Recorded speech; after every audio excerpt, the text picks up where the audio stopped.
सर्वांना सुप्रभात. रात्रीचे पहाटे 3 वाजलेले आहेत. रात्रीचे पहाटे 3 वाजलेले आहेत. मी अजून झोपलेलो नाही आहे. मी अजून झोपलेलो नाही कारण गेली 10 वर्ष गेली 10 वर्ष म्हणजे 2014 ते आत्ता कोणता आहे साल? 2025 म्हणजे 11 वर्ष. 11 वर्ष संदीप मावीने माझी झोप उडवलेली आहे. झोप अशी की मी एक प्रामाणिक अधिकारी आहे. झोपडपट्टीच्या गटारावर, फुटपाथवर, स्ट्रीट लाईटच्या दिव्याखाली शिकलो. त्या काळी माझी आई सफाई कामगार, बाबा सफाई कामगार. दोघंही 6 वाजता घरातून जायचे. दोघंही 6 वाजता घरातून जायचे. डायरेक्ट संध्याकाळी यायचे. तेव्हा ड्युटी ही 12 तासाची होती. सकाळी 6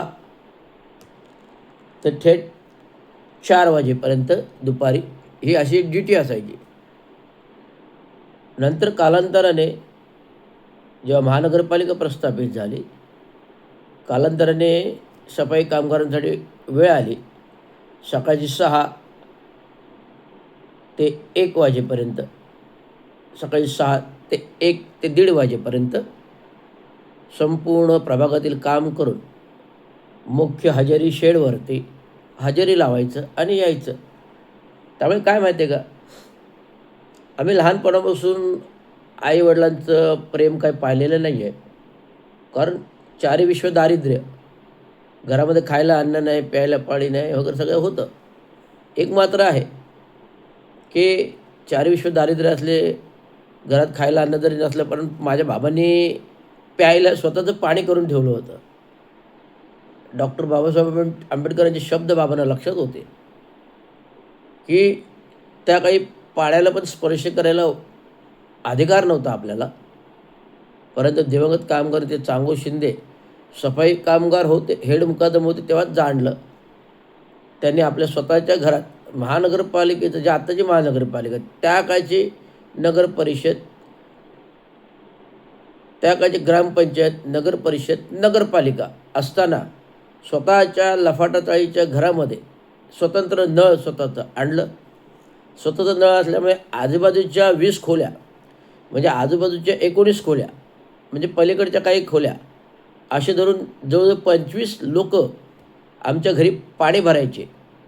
आणि जे काही बिल येईल ते सहभागाने म्हणजे कंट्रीब्यूट करून, कंट्रीब्यूट करून वाटून ते बिल भरलं जायचं.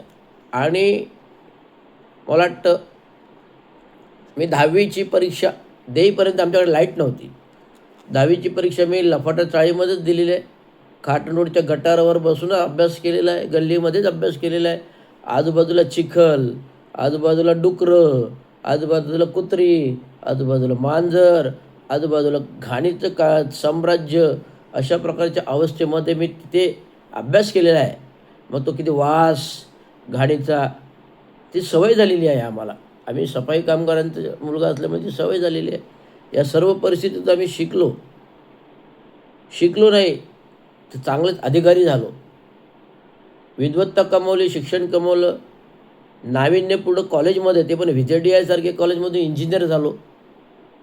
लास्ट कम फर्स्ट अशा प्रकारचं मला ॲडमिशन मिळालं. म्हणजे पूर्ण पाऊस बंद असताना, पूर्ण पाऊस धोधो पडत असताना, लोकल ट्रेन बंद असताना, जायला कुठलाही मार्ग नसताना मी VJTIला कसा तरी गेलो. कॉलेज बंद व्हायला आलं, 4 वाजले. विनवणी करून फॉर्म भरला आणि फॉर्म भरल्यानंतर मेरिटमध्ये जो कोणाचं नाव आले असेल 15 दिवसाने, तर रवींद्र चांगो शिंदेचं नाव आलं. का बरं आलं नाव मेरिटमध्ये? कारण गुणवत्ता तेवढी होती. 12वी सायन्स टेक्निकलमध्ये चांगल्या प्रकारचे गुण मिळाले होते त्या काळी. आणि त्यामुळे मी मेरिटमध्ये अनुसूचित जाती जमाती वर्गामध्ये पहिला. मी आश्चर्यचकित झालो. तत्पूर्वी काय झालं, जोशी बेडेकर सायन्स कॉलेजमध्ये ॲडमिशन घेतली होती. महाविद्यालयामध्ये होतो. मेडिकलला घेतली होती. परंतु मी ठरवलं, की मेडिकलला गेलो की माझं डोकं दुखायची, चक्कर यायची, श्वास सहन नव्हता होता. त्यामुळे मी मेडिकल रद्द केलं. बाबांचं स्वप्न होतं डॉक्टर होण्याचं. MBBS specialist, heart specialist doctor व्हायचं होतं. परंतु माझं मेडिकलला काही लक्ष लागत नव्हतं. त्या घाणीचा वास काही मला सहन होत नव्हता. म्हणून मी बाबांना सांगितलं, "बाबा, मी इंजिनिअरिंगला परत ॲडमिशन घेतो, कारण माझं टेक्निकल आहे." त्यामुळे मी पुन्हा महाविद्यालयामध्ये 11वी-12वी केलं आणि तदनंतर याला जाऊन ॲडमिशन घेतली. परंतु मला सांगतो, SSC बोर्ड टेक्निकलमध्ये पहिला, 12वी बोर्ड टेक्निकलमध्ये पहिला जो कोणी आला बोर्डामध्ये, तो रवींद्र शिंदे आला. कारण रवींद्र शिंदेचं ड्रॉइंग अतिशय उत्तम, आर्किटेक्चरल ड्रॉइंग, इंजिनिअरिंग ड्रॉइंग आणि लेखणी एकदम स्वच्छ मोत्यासारखी. आम्ही जो काही पेपर लिहिला त्याच्यामध्ये मला पैकीच्या पैकी मार्क मिळाले. त्यामुळे बोर्डामध्ये आलो, टेक्निकल बोर्डामध्ये मी आलो. बक्षीस मिळालं मला शाळेतर्फे, कॉलेजतर्फे. आणि आता इंजिनिअरिंग झाल्यानंतर चांगल्या प्रकारचे काम चांगल्या प्रकारे काम करत आलो. जसवाल साहेबांनी पण मला ओळखलं नाही आहे. असीम गुप्तानी पण मला ओळखलं नाही. जे कोणी ओळखलं होतं ते नगर अभियंता KD लाला, ते VGDIचे होते. ते VGDIचे असल्यामुळे त्यांनी माझ्यातली गुणवत्ता हेरली, पारखली आणि ते जेव्हा 2002मध्ये PhD म्हणून आले, PhD म्हणून आल्यानंतर नगर अभियंतापदी बसले. ते कायमस्वरूपी 14 वर्ष होते आणि ह्या दरम्यान त्यांनी संपूर्ण महानगरपालिकेचा अभ्यास केला आणि कोण गुणवत्ताधारी आणि कोण कार्यकुशल अधिकारी आहेत त्यांची निवड केली. त्याच्यामध्ये माझा पहिला नंबर होता. लालासाहेबांनी मला एकदम जवळ बोलवलं, जवळ केलं आणि काही महत्त्वाचे कुठलेही सर्वेक्षणाचे असो, कुठलेही लिखित अहवाल असो किंवा कुठलंही अडचणीची कामं असो, तर ते माझ्याकडे नागरिकांना पाठवायचे होते. तुम ओ रवि के पास जाओ, वो तुमको सोल्यूशन देगा. तर अशा प्रकारे त्यांना माझ्यावर कॉन्फिडन्स होता आणि त्याप्रमाणे मी आलेला प्रत्येक नागरिक एका दमात त्यांना मी न्याय द्यायचो, की पुन्हा तो तक्रारदार, पुन्हा तो कंप्लेनर पुन्हा अडीअडचणी घेऊन आपल्याकडे आला नाही पाहिजे. अशा प्रकारचं रवींद्र शिंदेचं काम होतं. त्यामुळे रवींद्र शिंदेने कधी खोटं काम केलं नाही आणि जसवाल साहेबांनी मला पारखलं नाही. पण जसवाल साहेबांचं एक चॅलेंजिंग काम मी असं केलं, की तदनंतर त्याचा विश्वास बसला. रवीजी मेरे को माफ़ करना. जसवाल साहेब स्वतः म्हणाले, शिंदे जी मेरे को माफ़ करना, मैंने आपको पहचाना नहीं. आप कितना कैलिबर है आपको काम करने का. जो 45 डेज में आप ब्रिज बना सकते हो, वो इंजीनियर की थिंकिंग क्या होगी. ना कोई टेंडर है, ना कोई बजट है, ना कोई टेंडर है, ना कोई बजट है, फिर भी आपने मेरे को सिर्फ इन्फॉर्म किया कि कमिश्नर जी मैं एक काम कर रहा हूँ, आप मेरे को सपोर्ट दो, सहकार्य करो. तो मैंने खाली सिर्फ सपोर्ट दिया, सहकार्य के, लेकिन मैंने खुद साइड पे आके देखा तो रवि जी का काम इतना स्किल था. कारण 45 दिवसानंतर संस्कृती फेस्टिवल ओपनमध्ये भरणार होता आणि नीलकंठ हाईट्स जे आहे तिथं भला मोठा 6 मीटरचा नाला होता आणि त्या नाल्यावरून 20 मीटरचा DP रस्त्याचा ब्रिज करायचा होता आणि त्याला कुठलीही तरतूद नव्हती, कुठलीही निविदा नव्हती. जर निविदा करायला गेलं असतं तर 3 महिने निविदेला, परत 6 महिने प्रोसेसला, परत 18 महिन्यांनी काम चालू. मग त्याच्यानंतर ते सांस्कृतिक फेस्टिवल कधी झालं असतं. तर अशा प्रकारे 2017-18मध्ये हे मी चॅलेंजिंग काम जसवंत साहेबांना करून दाखवलं. केवळ 45 डेजमध्ये मी ते काम ब्रिजचं पूर्ण केलं. 45 डेज डॉट. माझे सर्व अभियंता पण बघत बसले. अनिल पाटलांनी जे माझ्याकडे चॅलेंजिंग काम दिलं, प्रताप सरनाईक यांनी जे माझ्याकडे चॅलेंजिंग काम दिलं, त्यावेळी प्रताप सरनाईक आमदार होते आणि प्रताप सरनाईक आणि आमची चांगली घनिष्ठ मैत्री आहे. मी कधी कामाच्या संदर्भात आलो नाही, पण मी ज्युनियर इंजिनियर असल्यापर्यंत ते माझ्याबरोबर काम करत होते. कारण ते त्या दिवसापासून नगरसेवक होते. राष्ट्रवादीचे नगरसेवक ते कालांतराने ते शिवसेनेचे झाले. तर प्रताप सरनाईक स्वतः संस्कृती फेस्टिवलमध्ये मला चांदीचं तबक देऊन सत्कार केला. जसवंत साहेबांनी चांदीचं तबक दिलं.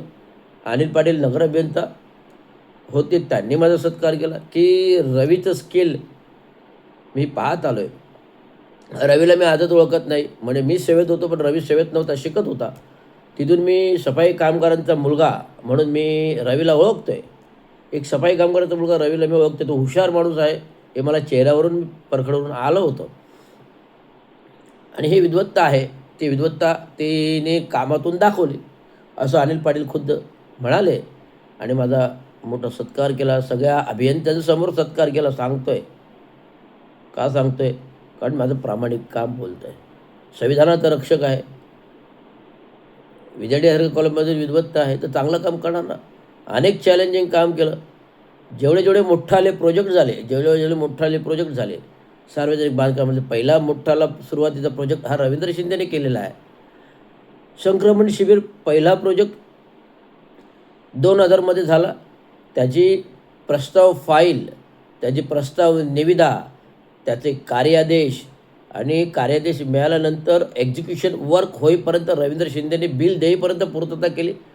आणि संक्रमण शिबिराच्या तुळशीधाम धर्मवीर नगर, आता धर्मवीर नगर नाव आहे, तुळशीधाममध्ये तिथे 3 इमारती, 4 विंग असलेल्या 3 इमारती बांधल्या.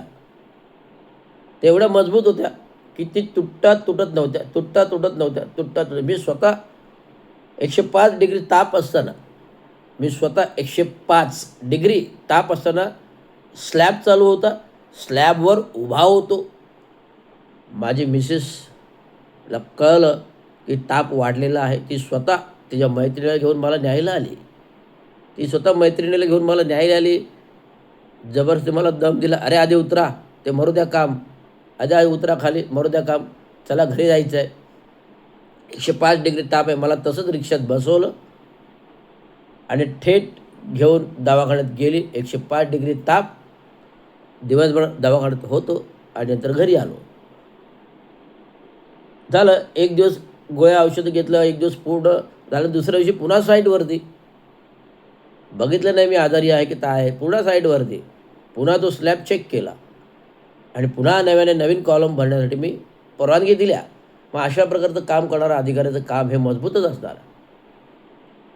बातम्या आल्या पेपरमध्ये की संक्रमण शिबिर एक नाविन्यपूर्ण पहिला प्रोजेक्ट रवींद्र शिंदेने पूर्ण केला. विविध पेपरमध्ये बातम्या आल्या. मी जे प्रोजेक्ट केले पहिले त्याच्या पेपरमध्ये बातम्या झाल्या आहेत, न्यूज झालेल्या आहेत. आता बघा, मी ड्रेनेज विभाग, मला ते झालं. नंतर लालासाहेबांनी मला ड्रेनेज विभागात घेतलं. तर मी थोडा नाराज झालो. लालासाहेबांना बोलून, "मला ड्रेनेज विभाग नको आहे साहेब." ते, "अरे अभी तुम आके तो देखो यार ड्रेनेज विभाग में, तुम ऑटोमेटिक सीख जाओगे और ऑटोमेटिक खुद ही प्लॅनिंग करोगे कैसा करना है काम." ते बरोबर केलं. लालासाहेबांनी मला ड्रेनेज विभागातून काय जाऊ दिलं नाही, का माझी ऑर्डर काय रद्द केलेली नाही. परंतु मला ड्रेनेज विभाग जबरदस्ती दिला. परंतु दिल्यानंतर मी त्यात रस घेऊन काम केलं. जे नियोजन केलं ते आत्तापर्यंत नियोजन चालू आहे.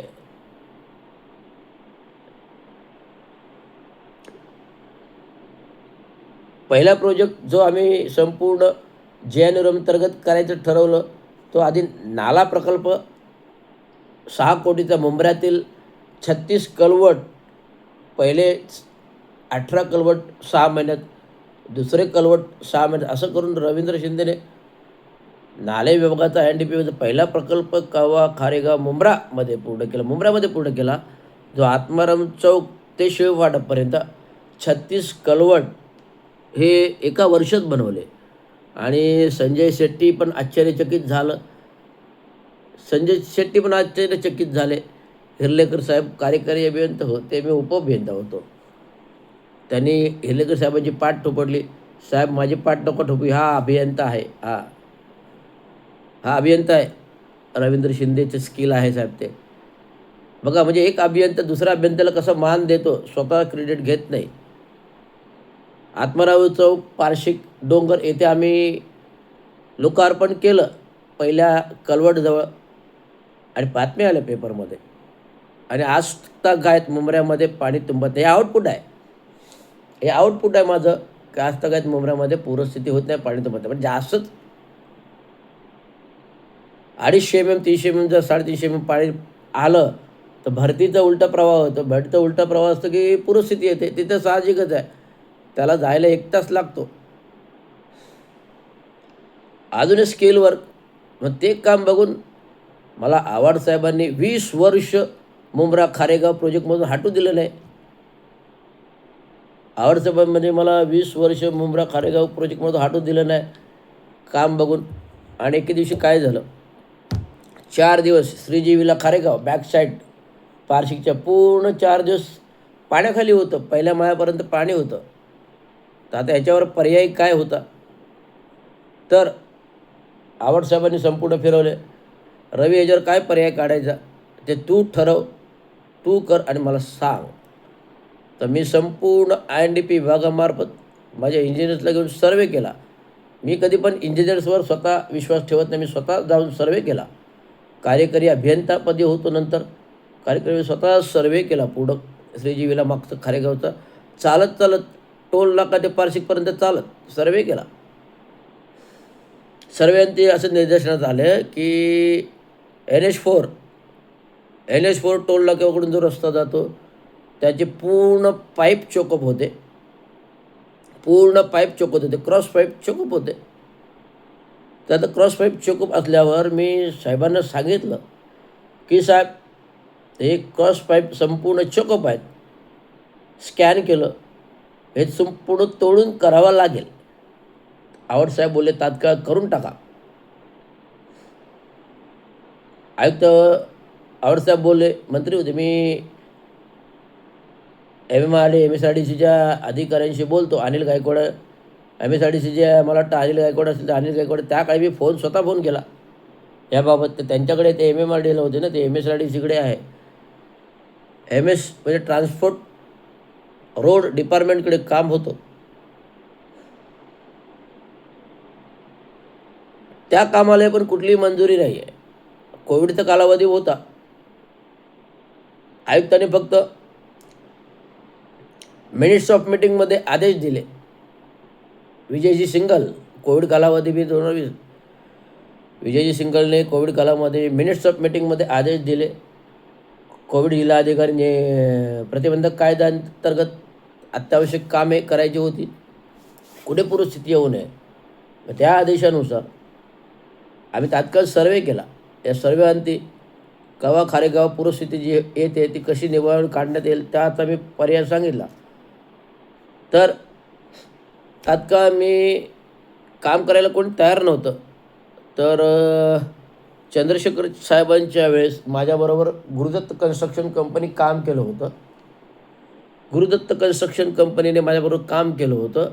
चंद्रशेखर साहेब असताना जो आम्ही रस्ता रुंदीकरणातले विस्थापित लोकांचे प्लॉट लेवलिंग केले, डोंगर फोडले, जागा लेवल केले, विस्थापितांना घरं दिले, नागरी सुविधा दिला. तर त्या ठिकाणी नाला, त्या काही ECR नाला, कॉन्क्रीट नाला आम्ही बांधला होता. त्या काही गुरुदत्त कन्स्ट्रक्शनचे जे जगताप माझ्याबरोबर होते, तेव्हा कवा खारेगाव प्रसंगी मी त्यांच्याशी बोललो. त्याने मला विचारलं मान्यता वगैरे. म्हटलं मान्यता वगैरे नंतर होईल, परंतु एनी हाऊ मला हे काम करू दे आणि तुला पैसे देण्याची जबाबदारी माझी, असं मी शब्द दिला. त्याला माहिती आहे रवींद्र शिंदेचं शब्द म्हणजे एकवचनी असतो. केलेल्या कामाचे तर पैसे दिल्याशिवाय सोडत नाही आहे कोणाला, आणि कुठल्या कॉन्ट्रॅक्टरचे पैसेही वाया घालून देत नाही, आणि कुठल्या गरिबाचे तर मुळीच नाही आहे, लक्षात द्या.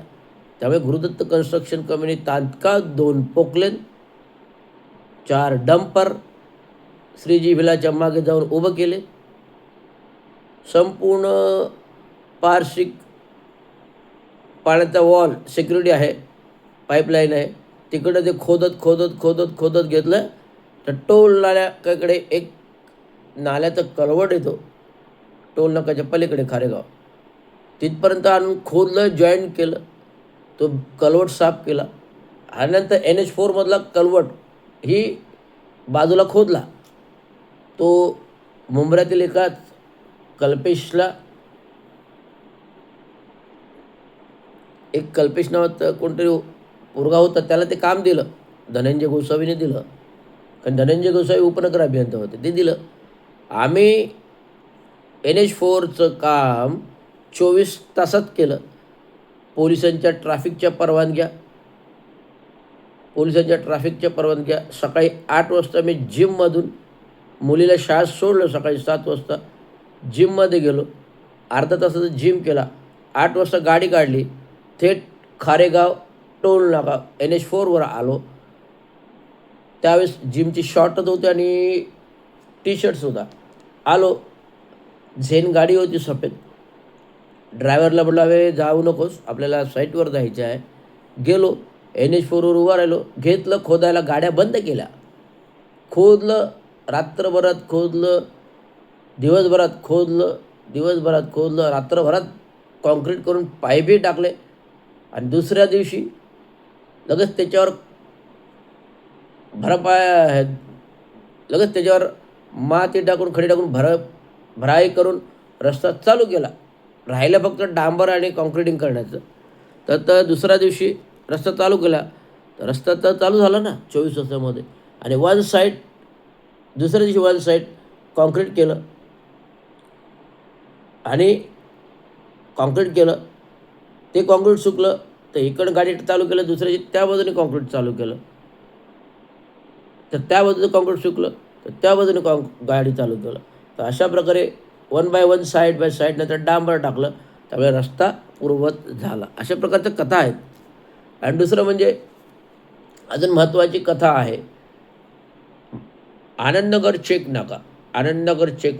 एक बातमी आली पेपरमध्ये आणि फोटोसहित आली की पंपिंग स्टेशन मलनिस्सारण केंद्र, पंपिंग स्टेशन आनंदनगर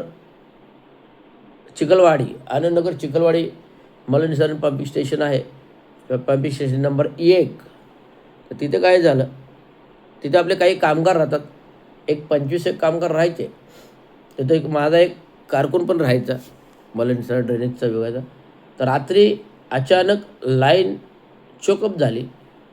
चोकअप झाल्यामुळे संपूर्ण महिला त्या तिथे राहणाऱ्या 25 लोकांच्या घरात गेला. डायरेक्ट 2 फुटापर्यंत महिला घरात होता. संपूर्ण घाणीचं साम्राज्य, महिलेचा वास. मलनिस्सारण केंद्र होतं, महिलाचा वास. सर्व लोकांना पुनर्वसित केलं. रात्रीची घटना झाली. लालासाहेबांचा फोन आला, "अरे रविजी, तुम किधर हो?" रात्री 9 वाजले होते. म्हटलं, "साहब जी मैं अभी जस्ट घर पे आया हूँ. एक काम करो, कपड़ा विपड़ा मत निकालो, वैसे के वैसे घर पे से निकलो और चिखलवाड़ी में आ जाओ." तर गेलो आणि मला आदेश दिले, "रविजी, तुम जरा इंस्पेक्शन करके देखो क्या प्रॉब्लम है, शॉर्ट आउट निकालो." संपूर्ण चारी बाजूने निरीक्षण केलं असता चेंबर उघडायला लावलं सर्व्हिस रोडमधलं,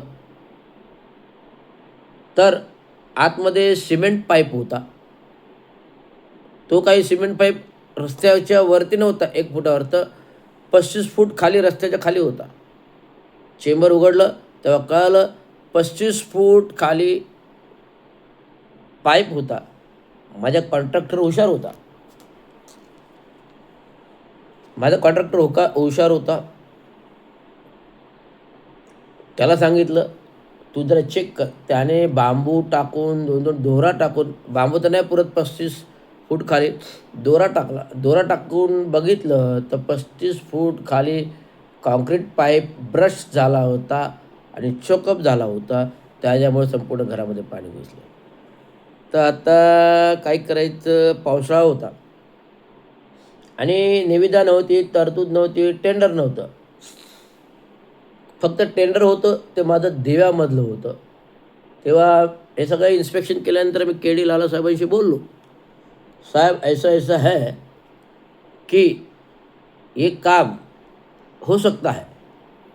मी काय निर्णय दिला, "सब काम हो सकता है, लेकिन आपको मेरे को सपोर्ट करना पड़ेगा, क्योंकि सिटी में एक भी टेंडर नहीं है, तो मेरा टेंडर जो है वो दिवा का है, तो हाउ यू मैच इट, तो how you match it. So I answer that you only give one general body ठराव to me to change of location. You only give general ठराव to me change of location, then I start the work. तर immediate दुसऱ्या दिवशी सकाळी मला लालसाहेब हो म्हणाले, तुम्हाला महासभेचा ठराव देतो. आणि मी इमिजिएट दुसऱ्या सकाळी त्या कॉन्ट्रॅक्टरला झोपेतून उठवलं आणि बोला, बरं पहिलं साईटवर ये. तो लगेच पोकलेन मशीन घेऊन आला. जे दनादनी करत खोदून काढला अख्खा रस्ता, दिवसभरात खोदून काढला अख्खा रस्ता. तो ब्रश झालेला पाईप काढला. 35 फूट खाली, 35 फूट ग्राउंडच्या खाली, बिलो अंडरग्राउंड मी एक RCC कलवट 8x7चा बनवला. RCC कलवट 8x7चा बनवला आणि जॉईंट हायवे खालून जॉईंट केला. हायवे खालचा पाईप्स काढता नाही आला, कारण ते हायवे रोड होता, खोदता नाही आला. त्यामुळे तो हायवे पाईप ड्रेनेज लाईनने साफ केला आणि तो कलवट त्याला जोडला. आणि आत्ता तो मला वाटतं हे केलं अंडरग्राऊंड मी गेल्यानंतर ते केलेलं आहे. हायवेमधलं अंडरग्राऊंड मी गेल्यानंतर केलेलं आहे. तर अशा प्रकारे पूर्वनियोजन मी करून ठेवलं होतं. त्यामुळे तो काम मी महिना 45 दिवसात पूर्ण केलं. तेही काम 45 दिवसात केला. पाऊस कंटिन्युअसली धोधो पडत होता, पाऊस कंटिन्युअसली धोधो पडत होता, पण ते खोदणं पण गरजेचं होतं. पावसात ॲक्च्युली काम करत नाही, परंतु मी चारी बाजूने प्रोटेक्शन लावल्या, प्रोटेक्टिव्ह बॅरियर लावले आणि सेंटरिंगमध्ये पण बॅरियर लावले. खोदताना फळी पत्रा सेंटरिंग, खोदताना सेंटरिंग असं करत 35 फुटापर्यंत खाली खोलत गेलो. कारण सेंटरिंगमुळे रस्ता खचत नाही, ते ग्रीप मिळते चारी बाजूने ग्रीप मिळाल्यामुळे तो रस्ता खचला जात नाही. कारण पाऊस पडत होता, खोदलं की तो रस्ता खचणार, त्यामुळे ते ग्रीप मिळाली. मी सेंटरिंग खोदलं की सेंटरिंग टाकायचं, असे करत तो रस्ता पूर्ण खोदला. हायवे अथॉरिटीवाले मला शोधायला आले. हायवे अथॉरिटीवाले चौकशी करत मला शोधलं, अरे पाऊस पडतो, तुम्ही कसं काय खोदलं, हायवे रोड खचला तर काय करणार, अख्खा ट्रॅफिक जाम होईल, VIP येतात, VIP जातात. त्यांनी इन्स्पेक्शन केलं, त्यांना मी काय जागेवर मिळालो नाही, मी कार्यालयात असेल की दुसऱ्या साईटवर असेल. तर त्यांनी मला लिखित पत्र पाठवलं, मेमो पाठवला.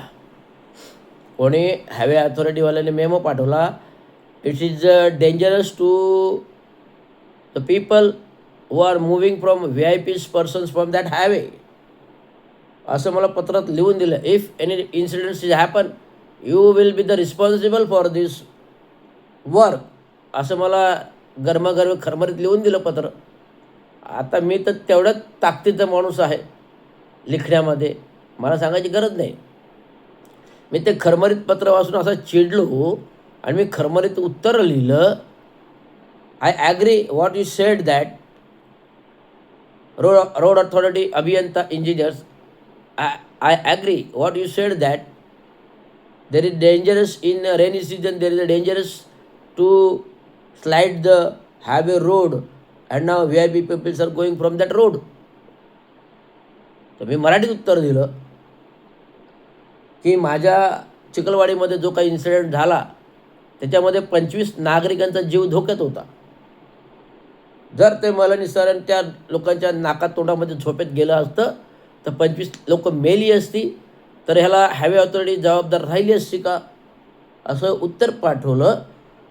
आणि हा रस्ता VIP लोकांसाठी नाही आहे, हा रस्ता VIP लोकांसाठी नाही, तर सर्वसामान्य नागरिकांसाठी आहे. आणि सर्वसामान्य नागरिकांच्या पैशाच्या करातून हा पैसा होतो, तो VIP लोकांसाठी होत नाही. त्यामुळे nothing about to tell me the VIPs, असं खरमरीत उत्तर दिलं. And called give the show cause to that person who has wrote me that letter, असं केलं. ते लोक लालासाहेबाला येऊन भेटले.